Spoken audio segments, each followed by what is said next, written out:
Bonjour Madame Cardin, ça va bien? Bonjour, ça va bien, mais c'est sûr que c'est difficile. Malgré la situation. Exactement.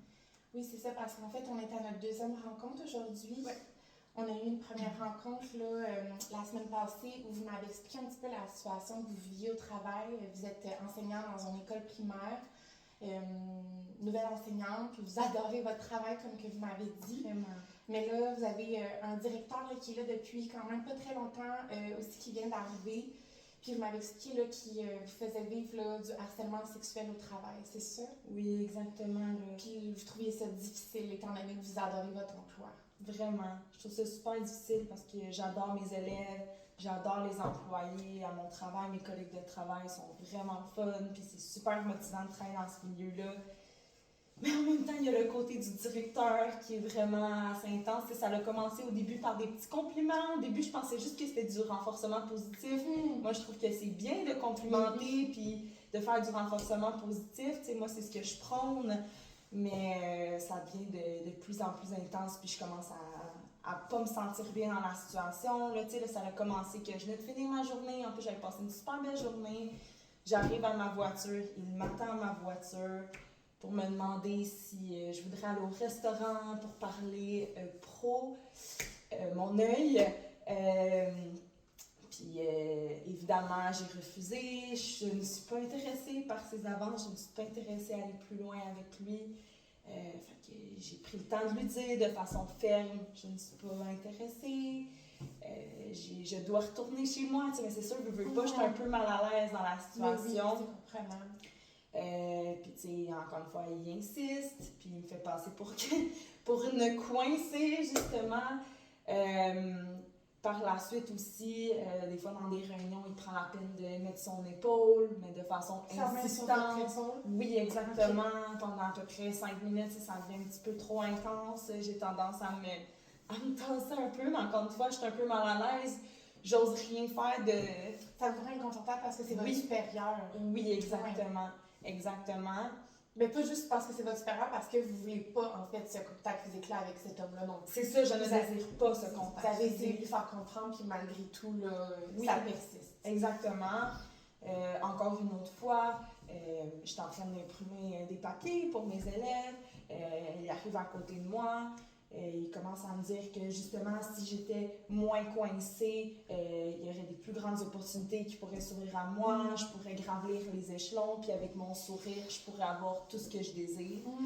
Donc, ça devient vraiment intense, puis c'est vraiment délicat comme situation. Là. Je me sens vraiment pas bien en situation. Ben écoutez, c'est complètement normal. Je veux tout d'abord vous féliciter d'avoir pris le courage pour venir me voir aujourd'hui parce que je sais que c'est quelque chose qui peut pas toujours être facile étant donné que c'est votre supérieur, donc étant donné que je sais que vous aimez beaucoup votre emploi et tout, c'est pas quelque chose de facile de dénoncer ce genre de situation-là, donc bravo de l'avoir fait, ça prend beaucoup de courage. Merci. Je tiens aussi à vous mentionner que vous avez fait la bonne chose en venant me voir aujourd'hui parce que vous êtes au bon endroit. Là, moi, en tant qu'intervenante en défense des droits, aujourd'hui, je vais vous transmettre l'information qui va être utile là, pour ensuite de ça, vous allez avoir toute l'information en main pour savoir quoi faire de votre situation. Je vais vous partager en fait des droits, des droits auxquels vous avez droit en tant qu'enseignante victime de harcèlement sexuel au travail.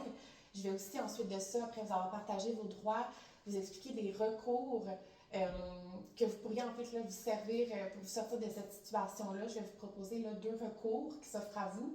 Avec chaque recours a des avantages et des inconvénients, donc je vais prendre la peine aussi de vous les expliquer avec les procédures qui sont rattachées. Mais c'est ce en quoi là, notre rencontre va ressembler aujourd'hui. Est-ce que ça vous convient? Oui, ça me convient, merci. Parfait.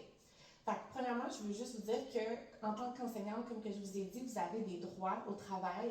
Donc, justement, par rapport à la loi sur les normes du travail, c'est important de savoir que vous avez un premier droit qui est le droit au milieu de travail, à un milieu de travail exempt de harcèlement.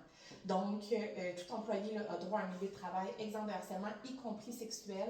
Puis en ce moment, les avances que votre directeur vous fait et tout, ça en fait partie. Donc, vous ne seriez pas censé d'avoir à subir ça. Okay.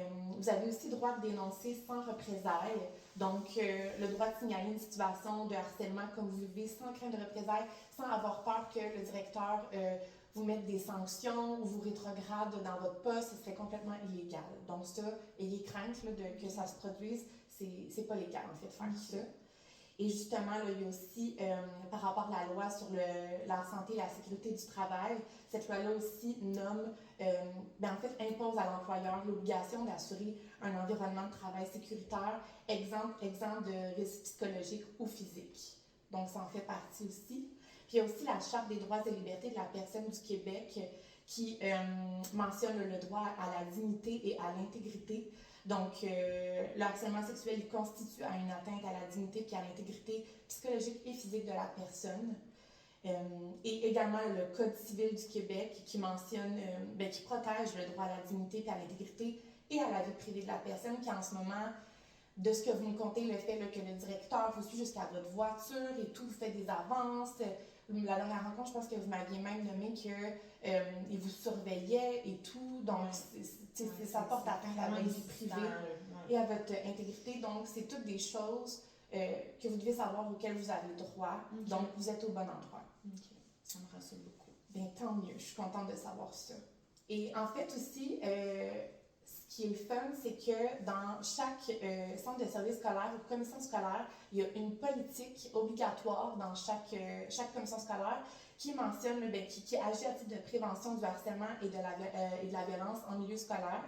Donc, chaque commission scolaire est tenue de mettre en place une politique pour prévenir et gérer le harcèlement sexuel au sein de son personnel. Puis cette politique-là, elle va venir préciser les comportements considérés comme du harcèlement. Elle va aussi là, expliquer les étapes à suivre pour signaler ce harcèlement-là et elle va aussi expliquer les mesures de protection pour les victimes. Puis justement, rattaché à cette politique-là, il y a un droit qui est le droit à un environnement sécuritaire de travail. Donc, c'est important de savoir aussi que vous serez censé vous sentir en sécurité quand vous allez au travail. OK. Et là, ce qui est un petit peu compliqué, c'est ça, c'est que, parce qu'en fait, votre employeur a des obligations par rapport au harcèlement sexuel, donc de le prévenir, d'intervenir rapidement et de mettre des mesures pour protéger la victime. Mais là, c'est l'employeur qui est votre harceleur, si on veut. Mm-hmm. Donc, à ce moment-là, ça va clôturer, c'est la commission qui se doit d'avoir ces obligations-là envers vous. Donc, quand même, vous n'êtes pas tout seul dans la situation. Il y a quelqu'un au-dessus de monsieur qui est là pour prendre la situation en charge. Okay. Et nous, on est là pour vous accompagner là-dedans. Donc, en fait, est-ce que vous comprenez tout ce que je vous explique jusqu'à présent? Oui, c'est vraiment clair, merci. Parfait. Et en fait, là, on est rendu à l'explication des recours possibles pour vous. La première, en fait, c'est le recours qui consiste à effectuer des démarches à l'interne. Ça, c'est lié à la politique des commissions scolaires que je viens de vous expliquer, puis ça vise à traiter la situation au sein de l'établissement. Donc, les procédures que je vais vous expliquer s'effectuent à l'interne, donc c'est pas fait là, à l'externe avec la CNESST, c'est vraiment fait dans le cadre à l'interne du boulot. Et il y a quelques étapes. Donc, la première étape que je vous demanderais de faire, c'est bien important que vous documentiez les faits. Donc, ce qui s'est produit jusqu'à présent avec M. Lebrun et ce qui va, que vous vous souvenez en fait, là, et tout ce qui va continuer de se produire à l'avenir, ce serait important que vous notiez les dates, les heures et les lieux des incidents. Si vous ne vous souvenez pas des précédents, au moins de noter ça à partir de maintenant pour les prochains, afin là, de monter un dossier solide, OK? Et de décrire aussi en détail les gestes, les paroles, les comportements inappropriés que monsieur vous fait subir et d'identifier là, les éventuels témoins ou preuves qu'il pourrait y avoir, donc par exemple des courriels, des messages, des vidéos, etc. Vous comprenez bien ça? Oui. Puis vous êtes en mesure de le faire? Ou... Oui, il n'y a pas de problème. Parfait. Avec ça. Ensuite de ça, puis en fait, ça va, comme que je vous ai un petit peu dit, là, permettre d'appuyer là, votre future plainte puis de faciliter l'enquête qui va avoir lieu. Je comprends. Ensuite, je vais vous inviter à consulter la politique de prévention du harcèlement de l'État, en fait de la commission scolaire, parce que comme que je vous disais, chaque centre de service scolaire se doit d'avoir une politique interne sur le harcèlement et la violence au travail conforme aux lois sur les normes à la loi sur les normes du travail. Cette politique-là, comme que je vous ai un petit peu expliqué, elle explique et elle décrit ce qui constitue du harcèlement, les démarches pour signaler et les mesures de protection, mais aussi les sanctions possibles pour l'agresseur. Donc, monsieur s'en sortira pas, n'est pas censé s'en sortir avec rien, rassurez-vous. Ça me rassure beaucoup. Et je sais que c'est pas toujours évident, mais des fois aussi, ça peut être aidant de s'informer, tu sais, ou de se confier à une personne de confiance. Je sais pas si vous avez des enseignants ou enseignantes au boulot avec qui vous êtes amis, à qui vous pourriez vous confier ou parler de la situation, parce que sachez que souvent, quand une personne vit ce type de situation-là au travail, c'est pas rare qu'il y en a d'autres qui vivent la même chose. Donc, parfois, d'en parler ou d'aller obtenir des conseils peut-être, ou de juste se vider un petit peu la tête de ce qu'on vit, ça peut faire du bien. Je vous le partage comme ça, vous n'êtes pas obligé, prenez le temps d'y réfléchir, mais c'est peut-être quelque chose qui pourrait vous faire du bien. Je suis d'accord. Parfait. Et en fait, c'est ça, cette étape-là pourrait vous permettre de vous offrir du soutien, puis de vous aider aussi peut-être dans la formulation de plainte. Je vous répète que nous, on est là pour vous accompagner, mais des fois, avec une personne proche, c'est encore plus rassurant de passer au travers de tout ça, c'est vrai. Si ce n'est pas une collègue, ça pourrait être aussi un représentant syndical qui pourrait vous soutenir dans les démarches et même là, un responsable des ressources humaines. Ensuite de ça, il reste 3 petites étapes. La 4e, c'est de déposer une plainte à l'interne. Donc, après l'avoir documenté là, tout ce qui se passe, comme que je vous ai dit, de décrire tous les faits et de recueillir tout ça, il va y avoir un signalement officiel de la situation, idéalement par écrit, qui doit être fait là, à l'employeur ou à une personne désignée dans la politique de l'établissement, donc commission scolaire, quoi que ce soit, dans le fond. Puis, comme que je vous disais, c'est ça, ça peut inclure soit le directeur général du centre de services scolaires, la commission scolaire, ou le service des ressources humaines. Donc, je vous ai mentionné ce que la plainte devait contenir un petit peu, la description des faits, date, lieu, et aussi les impacts sur votre bien-être. Ça pourrait être utile.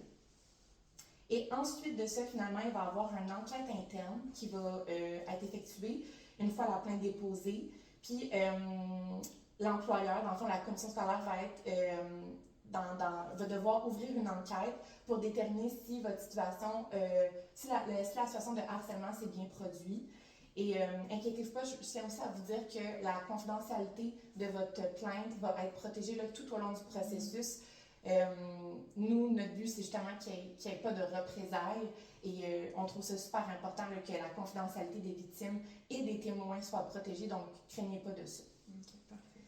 Il y a aussi des mesures temporaires de protection qui vont être là pour assurer votre sécurité, donc possiblement peut-être un réaménagement des tâches ou un éloignement de l'agresseur présumé le temps là, que tout ça s'effectue, donc l'enquête et tout. Et cette enquête-là peut être menée soit par le service des ressources internes, le service des ressources humaines ou même par un enquêteur externe spécialisé par le harcèlement du travail. Est-ce que jusqu'à présent tout est clair dans ce que je vous transmets? Oui, je comprends. Parfait. Ça me rassure. Super. De savoir que j'ai autant de soutien. Bien, tant mieux. C'est rassurant de voir là, que ça vous convient. Et finalement, bien, il y a une décision et des mesures disciplinaires qui vont être prises à la fin de l'enquête si le harcèlement est éprouvé. Pardonnez-moi. Puis l'employeur doit prendre des mesures correctives et elles peuvent inclure soit un avertissement formel, des formations obligatoires pour prévenir le harcèlement ou même aller jusqu'à une suspension ou un renvoi de M. Lebrun. Donc, on est là pour vous soutenir et assurément, la situation va être prise en charge. Mais c'est sûr que, comme que je vous disais tout à l'heure, pardon, je vais prendre une petite dose d'eau. Il n'y a pas de problème. Comme que je vous disais tout à l'heure, il y a toujours des avantages et des inconvénients au recours. Ça ne peut pas toujours être parfait. L'avantage du recours à l'interne, c'est que, contrairement aux démarches à l'externe, c'est plus rapide que les démarches à l'externe, qui peuvent des fois là, être très longues, qui peuvent aller jusqu'à plusieurs mois. Tandis que là, l'avantage, c'est que la plainte va se faire beaucoup plus rapidement à l'interne. Donc, souvent, ça permet de soulager que les choses soient entreprises de façon plus rapide. Et dans le fond, l'impact positif à ça, c'est d'obtenir une intervention immédiate, comme des mesures de protection ou une suspension temporaire de M. Lebrun. Okay. Ensuite de ça, il y a aussi comme avantage un soutien syndical que vous pourriez avoir là, auprès de votre établissement parce que je crois que vous êtes syndiqué, vous. Oui, c'est exactement. Bon, donc à ce moment-là, en milieu scolaire, là, les syndicats jouent souvent un rôle actif dans l'accompagnement des victimes. Ils peuvent là, faire pression sur l'employeur pour garantir un traitement équitable. Puis ça vous permettrait là, d'alléger votre fardeau émotionnel et administratif dans toutes ces procédures-là. Donc, mais par contre, c'est sûr qu'il y a aussi des inconvénients dont on ne souhaite pas que ça arrive, mais ça pourrait être possible parfois qu'il y ait un manque d'impartialité parce qu'étant donné que ça se passe à l'interne, les enquêteurs internes, qui sont souvent des personnes des ressources humaines ou les responsables désignés, peuvent des fois être influencés par la hiérarchie ou des intérêts organisationnels, ce qui peut compromettre parfois la neutralité de l'enquête. Ce qui peut des fois faire en sorte que la personne va se sentir désavantagée, puis ça, c'est ce qu'on souhaite vraiment pas qu'il se passe, tu sais. Donc ça peut être un inconvénient ou parfois, on peut aussi se retrouver avec des résultats limités parce qu'en fait, là, les sanctions décidées dans un cadre interne, comme par exemple, comme je vous parlais tantôt, les avertissements ou les formations, ça peut des fois être jugé là, insuffisant pour la victime si jamais monsieur ne serait pas suspendu ou congédié. Des fois, la victime peut avoir l'impression d'avoir... ça peut mener à un sentiment d'injustice, là. Puis vous encourager à vous pousser vers des recours à l'externe, mais qui demandent beaucoup plus d'énergie habituellement parce que les procédures sont plus longues. Donc, ça, c'est les désavantages, mais souvent, ça se passe très bien aussi. Okay. Donc, ça, c'est le premier recours. Et ensuite de ça, le deuxième recours, bien justement, à ce moment-là, quand ça fonctionne moins bien, les recours à l'interne, il y a les recours à l'externe qui consistent justement à déposer une plainte auprès de la CNESST, donc la Commission des normes de l'équité et de la santé et de la sécurité du travail. Eux, dans le fond, ils ont un pouvoir de mener une enquête indépendante, d'ordonner des mesures correctives et, si nécessaire, de recommander une indemnisation pour vous, en fait. Donc, il y a quelques étapes à ça. Dites-moi là si je vais trouver tout, si vous trouvez que c'est moins clair, je vais prendre le temps de vous les réexpliquer. Donc, ça ressemble un petit peu aux démarches de l'interne, du fait que les conditions d'admissibilité sont que la plainte doit être déposée dans les 2 ans suivant le dernier événement du harcèlement. Donc, ça, c'est le temps que vous avez pour formuler là, la plainte. Et vous devez là, démontrer que l'employeur n'a pas pris de mesures adéquates, donc la commission scolaire n'aurait pas pris de mesures adéquates pour prévenir ou pour faire cesser le harcèlement. Ensuite de ça, il y a le dépôt de la plainte. Donc, vous allez devoir remplir un formulaire de plainte disponible directement sur le site de la CNESST. Donc, fournir là, des détails précis, comme je vous ai mentionné à l'interne, d'écrire les faits, résumer les démarches internes d'entreprises qui n'ont pas fonctionné et fournir des preuves. Ensuite, par la CNESST, qui est une personne à l'externe, il va y avoir une enquête si la plainte est jugée admissible par quelqu'un qui va examiner les faits. Puis ensuite de ça, l'enquêteur va pouvoir interroger les parties impliquées, donc vous-même, Monsieur Lebrun également, et votre employeur, en fait, et les témoins. Donc, souvent, c'est à cette étape-là où ça peut être un petit peu plus intrusif, là, puis plus difficile, mais inquiétez-vous pas, on est là pour vous accompagner là-dedans aussi. Puis ensuite de ça, il va y avoir une décision et des mesures correctives qui vont être prises. Donc, si la CNESST conclut une situation de harcèlement, elle va pouvoir ordonner à votre employeur de mettre en place des mesures pour régler la situation et prévenir de futurs cas. Ils vont mettre des choses en place pour vous protéger aussi. Donc, des fois, ça peut aller jusqu'à la modification de certaines conditions de travail le temps que tout se place. Et si l'agresseur est l'employeur lui-même, ce qui est votre situation, des sanctions ou réparations peuvent être aussi imposées. Et ça aussi, il y a des avantages et des inconvénients. En fait, les avantages, c'est ce qui est bien, c'est que c'est fait à l'indépendance, en fait. Donc, étant donné que c'est pas fait à l'interne et que c'est une personne indépendante de votre milieu qui s'occupe de mener l'enquête, bien, c'est c'est une personne impartiale qui va s'occuper de ça. Donc, elle va vraiment se fier sur les faits et sur tout ce qui est objectif et rien qui n'est subjectif. Donc, la hiérarchie et tout, cette personne-là s'en préoccupe pas, c'est vraiment là, fait de façon impartiale.